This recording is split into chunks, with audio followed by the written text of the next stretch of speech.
Hello and welcome back to another episode of a Cozy Christmas podcast. My name is Art and I am so glad to be back behind the microphone again. Before we jump into the episode, let me catch you up on the insanity of my life. I may have mentioned in my previous episode that we had some changes coming up, some good changes. So for those of you who may not know, we've moved from where we lived to a new house, a new town. My wife has a new job, and so I also needed to find a new job, which I was able to find. It's different from what I used to do, and I have regular work hours now every day. So I have a new schedule, and we had a lot of moving and unpacking to do. I just needed some time off and was able to get that and rest and get a new place set up where I could record a podcast. Our new house has a little library area now, which is better sound treated for podcasts and things and videos. And I'm really excited to be getting back into my online content. So if you follow me here, or if you listen to my other podcast, The Bookshelf Odyssey, or follow me on my YouTube channel, you're welcome to join me there at Art's Bookshelf Odyssey. You can just search for that on YouTube, and you'll find me there. I'm really looking forward to getting back and putting out content again. This has been a highlight of my life these last couple of years, and I'm really grateful that many of you have stuck around and are ready to continue the countdown to Christmas 2025. So today I have kind of a Frankenstein episode. Because some of this was intended for March, I'm going to take a look at some Christmas traditions from Ireland, as well as read a short story from an Irish author, I believe. And then just a real quick family update. My oldest son is getting married in just a couple of weeks. I might still not have a lot of content out here in May or early June, but I'm hoping for sure by July I'll have a good rhythm going for my new work schedule, my new life schedule, all those things. And really want to celebrate those last 6 months of the year, looking towards Christmas. And then my daughter, Grace, she's finishing up her sophomore year. I hope that we'll be able to get her back on the podcast this summer. So if you enjoy Gracie, you want to stay tuned for that. Pumpkin is doing well. She adjusted to the new move somewhat well. I don't know if it was the change of water that she drank or some other food. We were trying out some new diet food because the doctor said she was getting a little chunky. Anyway, she had a terrible upset stomach for a couple of weeks. I'll spare you the details, but for dog owners, you know what I'm talking about. Fortunately, I think she's getting better. She's feeling better now. Her stomach seems more settled, but we're going to have to be very careful about what we feed her in the future. She just seems to have a very sensitive stomach, and any little change tends to set her off. But like I said, I'll spare you the details, but Pumpkin is doing great, adapted well to the move. My other son he's doing well. My wife is enjoying her new job. She's teaching English and reading. That's just such a passion for her, and she does such a great job at that. So yeah, life is good, and I'm very thankful for that. All right, let's go ahead and start our episode. And first off, we'll head over to the Cozy Book Corner because I have a recommendation for you.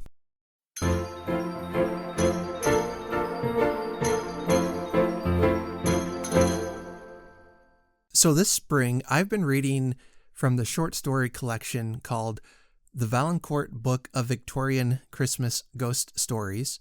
This is volume 3, and it's edited by Simon Stern. Now, I received this book, I think, 2 Christmases ago, and I hadn't had a chance to read it. But like the title implies, it's full of Victorian short stories that are ghost stories set at Christmas time. Now, I'm about halfway through right now, but this has been a very solid, good collection of stories. What's great about this is that this is a fine time of year to read these. I mean, you know me, I'll read Christmas year round, but some of the stories don't even mention Christmas, to be honest. Some of them are just set at Christmas time or were published at Christmas time. In fact, there was one I just read that even makes no mention of Christmas at all. It had been published in December. The Victorians would read ghost stories at Christmas time. So that's why sometimes you'll read something called a Christmas ghost story, but it won't have any mention of Christmas in it. Anyway, I know I've gone into detail about that in the past.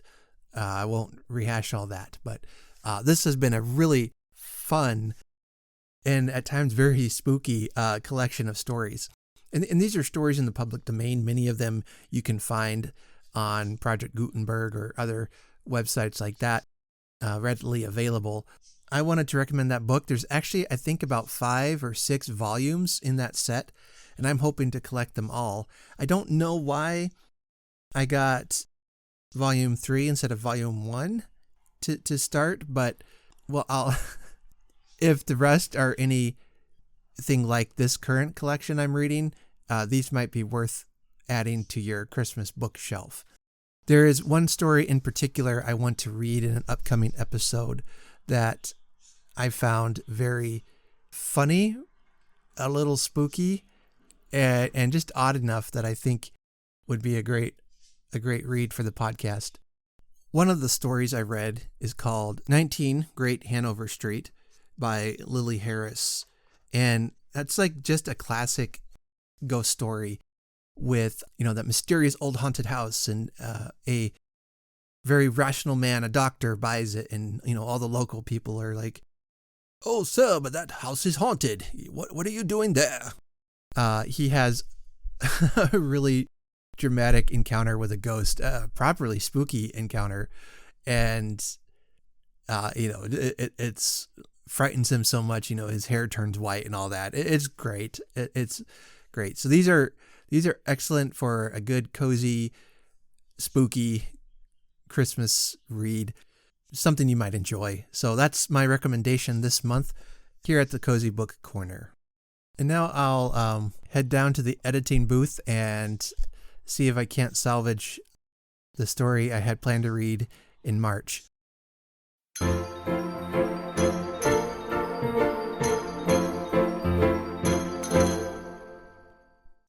So I wanted to find out some information about Christmas in Ireland, and fortunately, the National Museum of Ireland has a website, and they had some information there about how Christmas was celebrated in years gone by, with a special focus on Ireland. Now, about Christmas trees and decorations, it says, Christmas trees were introduced to the wealthy of Britain and Ireland in the 1840s by Prince Albert. Most other homes were decorated with evergreens such as holly, ivy, and laurel. Children in Ireland were told that an angel stood on each spike of the holly leaves, and that on Christmas Eve no prayer was left unanswered. Christmas trees became popular throughout Ireland from the mid-20th century onwards. That's kind of a neat story. I haven't heard that one, that there were angels standing on holly leaves. Now, if you could pray a prayer that you knew would be answered, what would you pray, and how would you pray? That's an interesting question. Now, about the Nativity, many believe that the first crib was created by St. Francis of Assisi to depict the birth of Christ. Most families in Ireland had a crib, and the children would collect moss to decorate it. the baby Jesus would not be placed in the crib until Christmas morning. On Christmas Eve, many people in Ireland attended confession and midnight mass. Following mass, many ate a supper of saltine, white fish, potatoes, and onion sauce. After the rosary was said, children were given treats, and the Christmas log, a symbol of light, was lit. In some homes, a dish of water was left on the windowsill. It was believed that the Holy Family would bless it as they passed by, giving it curative properties. 3 places were also set at the table for the Holy Family. Many families would light candles for relatives who had died that year, and doors were left open to welcome the spirit of the deceased family members into the home. Ooh, thinking about eating something with onion sauce, that's got to make your breath pretty ripe. I think this is neat. I like how there were these outward traditions that had some deeper spiritual meaning to it. And how interesting this about lighting candles for relatives and then leaving the doors open. Does that tie in with the belief that, and I think this is perhaps what Charles Dickens was writing about when he wrote A Christmas Carol, is that that veil between the living and the dead is at its thinnest on Christmas Eve. At least that was an old belief, if I remember right. Maybe that was transferred to Halloween. But, that's something that might be fun to research if you're a Halloween fanatic. And whether you believe in ghosts or not, or what happens to you after you die, whatever you believe about that, I think it's kind of a neat way to acknowledge those who have passed and to recognize their missed presence at Christmas time. And then on Christmas Day, it says, preparations for Christmas Day included a thorough cleaning of the house and farmyard and stocking up on special purchases of seasonal foods and other treats. After attending religious services on Christmas Day, the men played sports while the women cooked a special meal and the children enjoyed the toys that they had received as Christmas gifts. And then they quote P.J. O'Sullivan, who said, on Christmas night, a candle is left lighting on the table. It is believed that the Blessed Virgin passes every door on Christmas night, and by having a candle lighting, it brings great blessings to the family during the new year. Now, for those of you who might be offended that the men get to go play sports while the women cook, that modern example of that is now men watch the sports on TV while the women cook. Okay, not in every house. Certainly not in our house. It's not because I'm so absolutely wonderful as a husband. It's just I don't like sports, and I'd rather do anything than watch football on TV.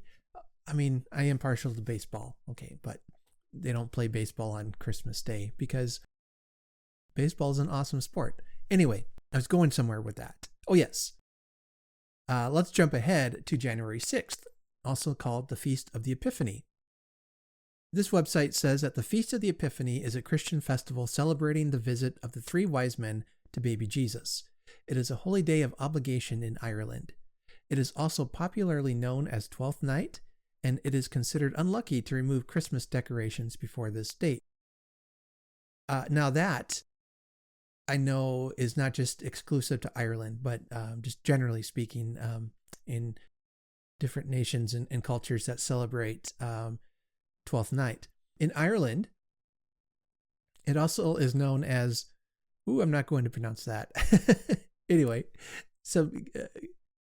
something, and then it's translated as Women's Christmas, as it is traditional for the men to cook and the women to rest.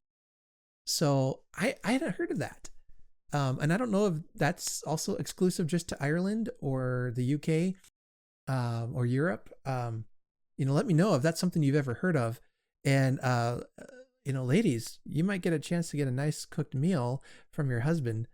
I, for one, make a pretty mean toast.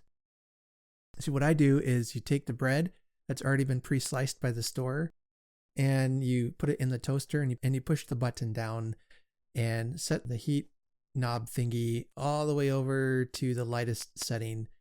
And you might even want to pop it early because you don't want it to start browning and getting black and all that. Yeah, okay. It's barely cooked toast is what I like to eat. And my family makes fun of me for that. They're like, it's not even toast, it's warm bread. But hey, warm bread is good, right? Anyway, that's what I can make. You're welcome to it. All right, a little bit of insight there to Christmas in Ireland. And I'll leave a link to the website I read from in the show notes. You can go and check it out. If you're ever in Ireland, maybe stop by the museum. And it looks like there's a lot of interesting displays and information there for you.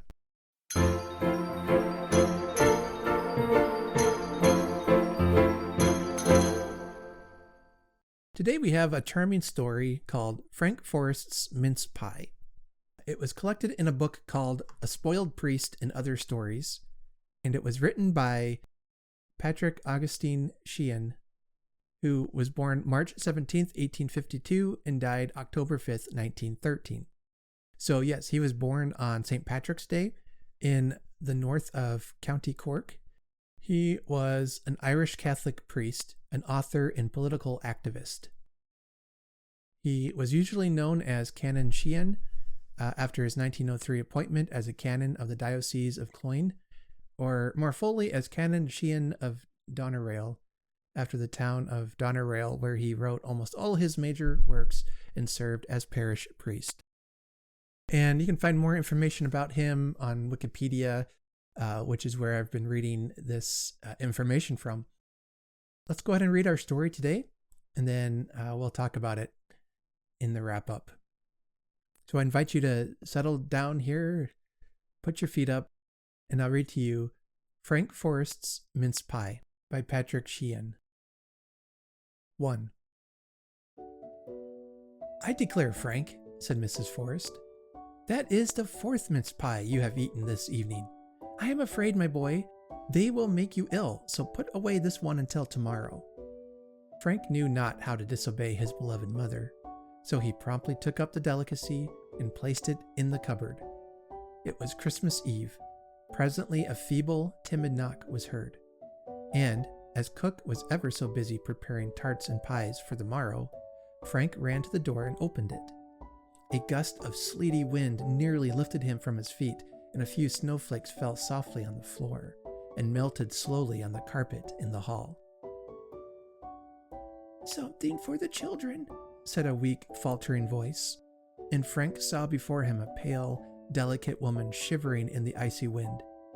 She had a child in her arms, looking sickly, and the snow had made a little crown for his head on the cloak which his mother had wrapped around him. She held another child by the hand, and its little rags flapped and fluttered as the cruel storm tossed them and pierced the little limbs with its icy needles. Stop a moment, said Frank, who was a rough, brusque, manly lad, but had tender feelings, though he was unconscious of possessing them.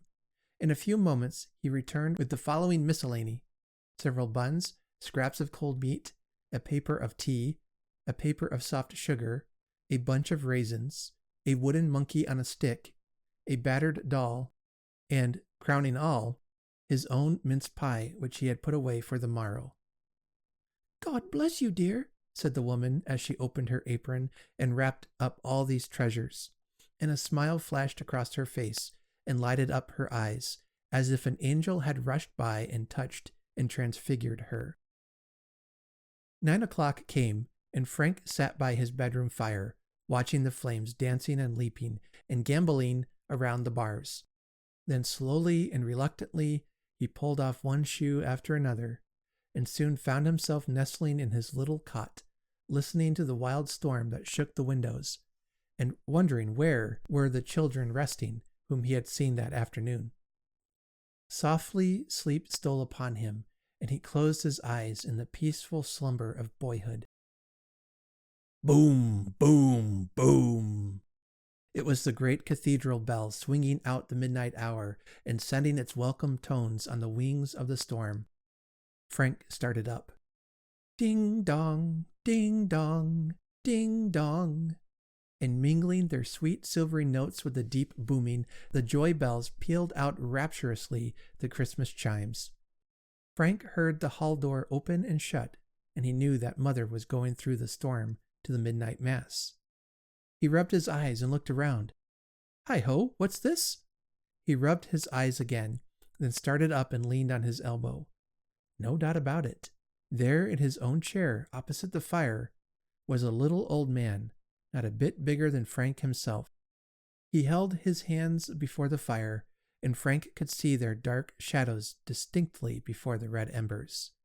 For a moment the boy was astonished, but presently his boyish daring and courage came back, and he shouted cheerily, "Hello, old fellow, a happy Christmas!"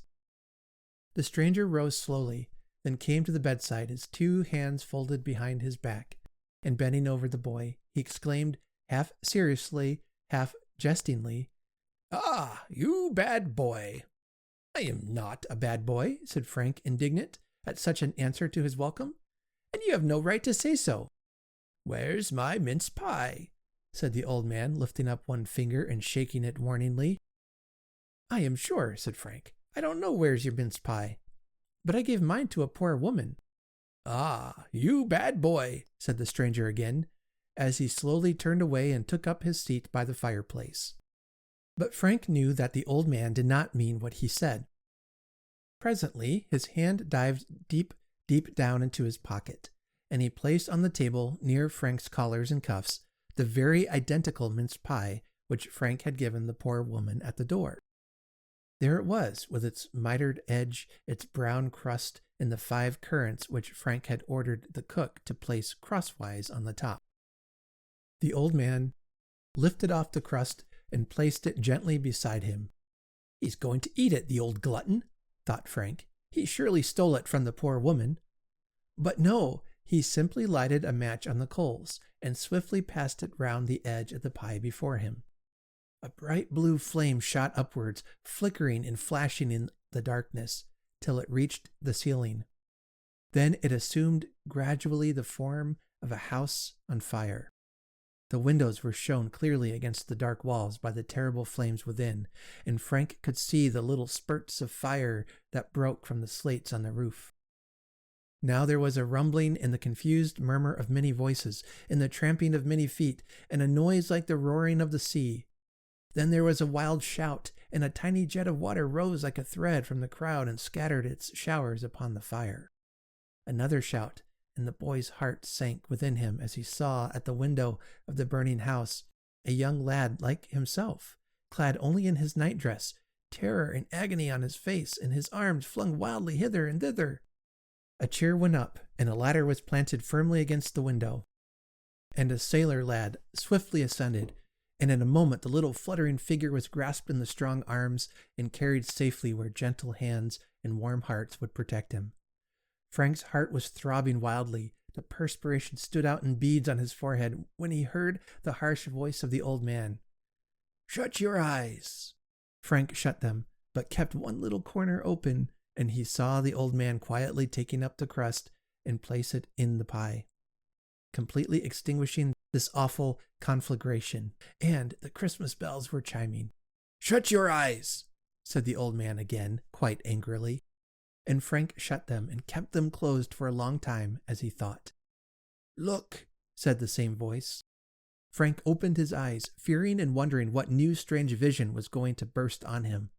It was nothing terrible, however, but somehow the mince pie had expanded and grown into a deep and broad valley with rugged rocks and strange dark places, and black mountains huddled together and tossed about as if by an earthquake. And from their midst rose a mighty peak, the base of which was clothed with fir trees, and farther up were black frowning rocks, and the top was crowned by a pinnacle of snow that shot up high into the air and was lost beyond the ceiling of the little bedroom. At the base of the mountain was a village, and there was a bustle in the village and the noise of many tongues. In the street many mules were standing, laden with provisions, and 3 guides, tall and strong and brown, strolled up and down, their alpenstocks in their hands, and huge coils of rope strung about across their shoulders. 3 young gentlemen stood apart, talking earnestly. They were young, scarcely more than boys, but there was vigor and courage in their looks and gait and manner. They had not heard of the word danger. At last, one separated from the rest and walked away quite dejected and angry. The word was given, and the two gentlemen and their guides set out to scale the mountain. They were watched until they turned the spur of the hill, then one ringing cheer, and they disappeared in the shadows of the mountains. The day wore on, and evening came. But before the twilight descended, Frank saw that people came from their houses with long telescopes, and leveled them at the snowy summit. Nothing was visible there, as Frank could see, but the cold, hard, glittering snow, shining pink and ruby from the reflections of the fire. Suddenly, there was a shout. "There they are!"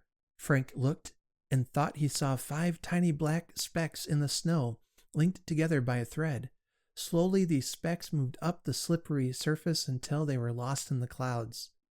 In a few minutes, those same black specks reappeared, toiling down the steep side of the mountain of ice. Frank held his breath. They had already traveled down half the mountain when the lowest figure on the rope fell, and one after another the brave climbers were tossed from cliff to cliff, from precipice to precipice, until they were lost in the black valleys beneath. A cry of horror had gone up from the village. Frank shut his eyes and put his fingers in his ears. After a few moments he looked again and saw lights flashing in the village, and dark figures hurrying to and fro, and he felt they were going out to seek for the dead bodies of the guides and the two gentlemen. Presently a bell began to toll, and Frank thought it too cheerful for a funeral. For now, down the slope of the hill, in amongst the trees, out across the valley, he saw the lights shining, and slowly the procession entered the village. Mountaineers with their heads bent down carried on their shoulders a bier, and on the bier was something covered with a black cloth.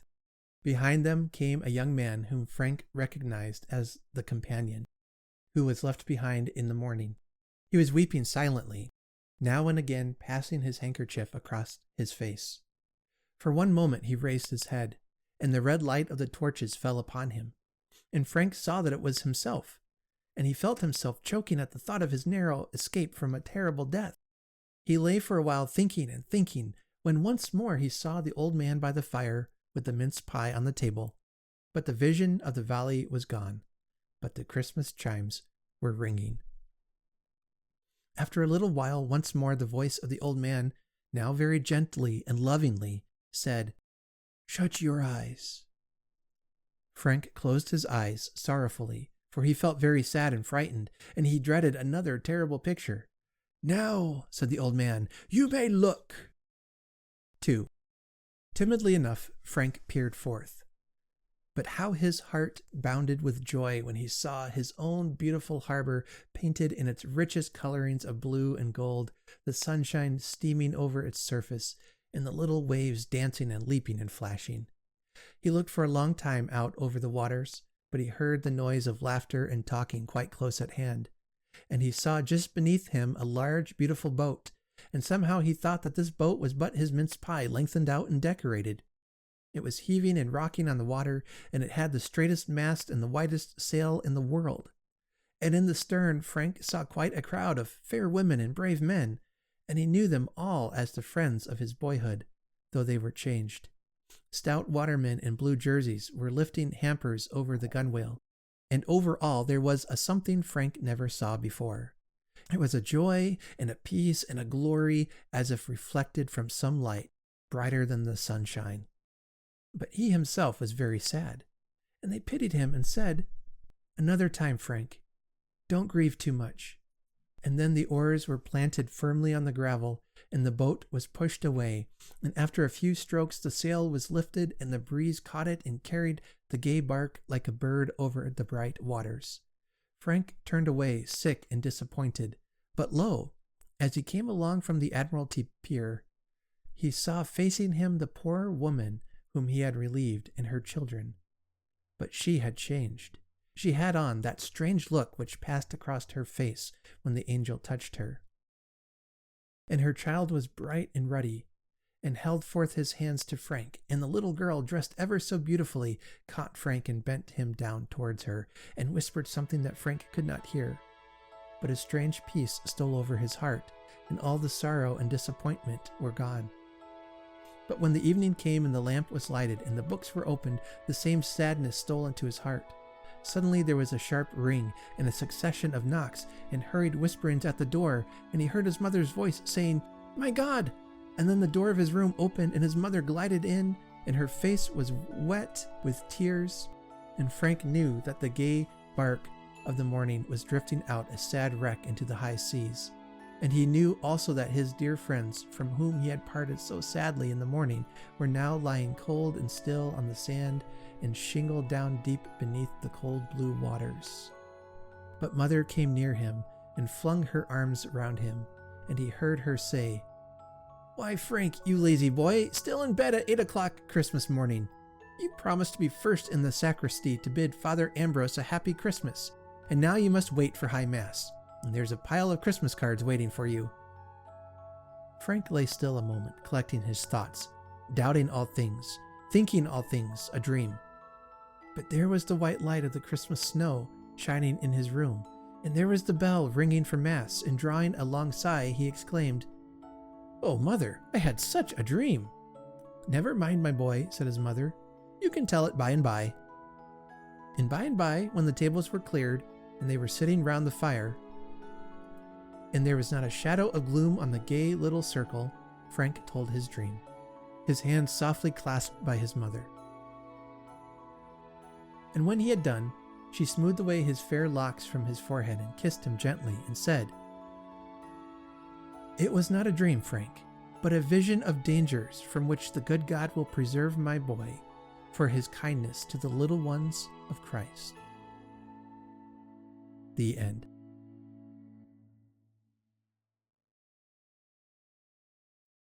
Okay, that was an interesting story, wasn't it? I kind of laughed as I read it because it felt like at first a kind of dream we would joke about. Man, I must have had some bad pizza last night. I had this crazy dream, maybe Frank had too many mince pies the night before. He had this bizarre dream. But his mother's summary of it was that God gave him a vision of the dangers that could have awaited him, but because he chose to do this act of kindness and help a mom and her children in need, they were preserved, but also he would be preserved from potential dangers in his future. So kind of teaching the idea that almost like when you put good into the universe sends good back to you, that kind of idea. Or maybe perhaps his kindness is repaid by God showing him kindness and sparing him from dying in a fire or being drowned at sea, seeing the woman and her children rescued from such things. I don't know. Interesting. Have you ever had a crazy dream like that? Maybe Frank had eaten some bad mince pie, but who knows? Overall, I thought it was an interesting story, a little bit different than the kind I usually read, one that they might have read on Christmas Eve, especially as it dealt with perhaps ghosts, mystical figures, the spirit world, a very typical Christmas Eve story. All right, thank you for joining me today. My next episode will probably be out in June. And then hopefully by July, I'll start increasing episodes to maybe twice a month and then keep adding as we get closer to Christmas 2025. As always, I want to thank you for being a part of this podcast, for sharing with your friends. There are some links in the show notes on ways you can help support the podcast if you so desire. Thank you to those who have supported me over the years. I appreciate you greatly. And so until next time, let us remember to honor Christmas in our hearts and try to keep it all the year. Have a very Merry Christmas.